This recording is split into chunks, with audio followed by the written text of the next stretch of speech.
Hello दोस्तों, welcome to my channel. मेरा नाम शीला है और मैं लखनऊ से हूँ। आज हम लोग पढ़ेंगे पॉलिटी। पॉलिटी पढ़ने से पहले उसका ऐतिहासिक पृष्ठभूमि हम लोग जान लेते हैं कि इसमें आखिर क्या हम जानने की कोशिश कर रहे हैं या क्या है इसमें बताया गया है। तो सबसे पहले हम लोग देखते हैं ऐतिहासिक पृष्ठभूमि। भारत में ब्रिटिश 1600 ईस्वी में ईस्ट इंडिया कंपनी के रूप में व्यापार करने आए महारानी एलिजाबेथ प्रथम के चार्टर द्वारा उन्हें भारत में व्यापार करने के विस्तृत अधिकार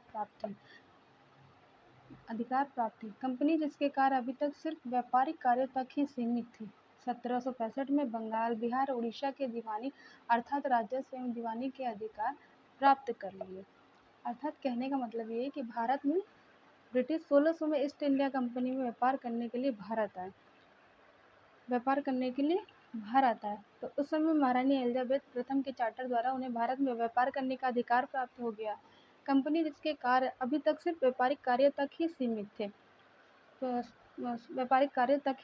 फिर 1765 में बंगाल, बिहार और उड़ीसा, ये जो बंगाल, बिहार और उड़ीसा ये तीनों राज्य के जो दीवानी और राजस्व के अधिकार इन्होंने प्राप्त कर लिए। इसके तहत भारत में उसकी क्षेत्रीय शक्ति बनने की प्रक्रिया प्रारंभ हुई। इसका मतलब ये हुआ कि जब उन्होंने बंगाल, बिहार और उड़ीसा के दीवानी अर्थात राजस्व के अधिकार प्राप्त कर लिए तो उसके बाद उनकी जो शक्ति थी वो धीरे धीरे बढ़ने लगी। फिर उसके बाद उन्होंने 1858 में सिपाही विद्रोह के परिणाम स्वरूप ब्रिटिश ताज ने भारत के शासन का उत्तरदायित्व प्रत्यक्ष हाथों में ले लिया। 1858 में सिपाही विद्रोह के बाद परिणाम स्वरूप ब्रिटिश ताज ने भारत के शासन का उत्तरदायित्व अपने हाथों में ले लिया। यह शासन 15 अगस्त 1947 में भारत की स्वतंत्रता प्राप्ति तक अनवरत रूप से जारी रहा। स्वतंत्रता मिलने के साथ ही भारत में एक संविधान की आवश्यकता महसूस हुई। 1934 में एम राय भारत में साम्यवाद आंदोलन के प्रणेता के दिए गए सुझाव को अमल में लाने के उद्देश्य से 1946 में एक संविधान सभा का गठन किया गया और 26 जनवरी 1950 को संविधान अस्तित्व में आया। यद्यपि संविधान और राज्य व्यवस्था की अनेक विशेषताएं ब्रिटिश शासन से ग्रहण की गई थी। 1858 के सिपाही विद्रोह के बाद ब्रिटिश ताज ने भारत के शासन का उत्तरदायित्व अपने हाथों में ले लिया। यह शासन जो था वो 15 अगस्त 1947 तक भारत की स्वतंत्रता प्राप्ति तक जारी रहा। स्वतंत्रता मिलने के साथ ही भारत में एक संविधान की आवश्यकता महसूस हुई।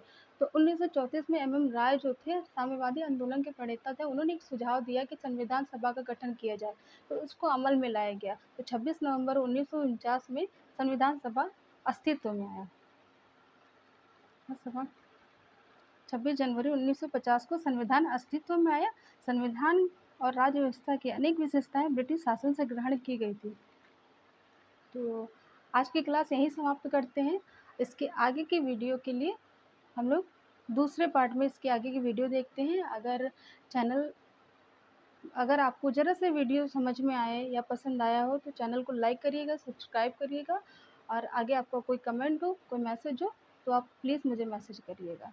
Thank you.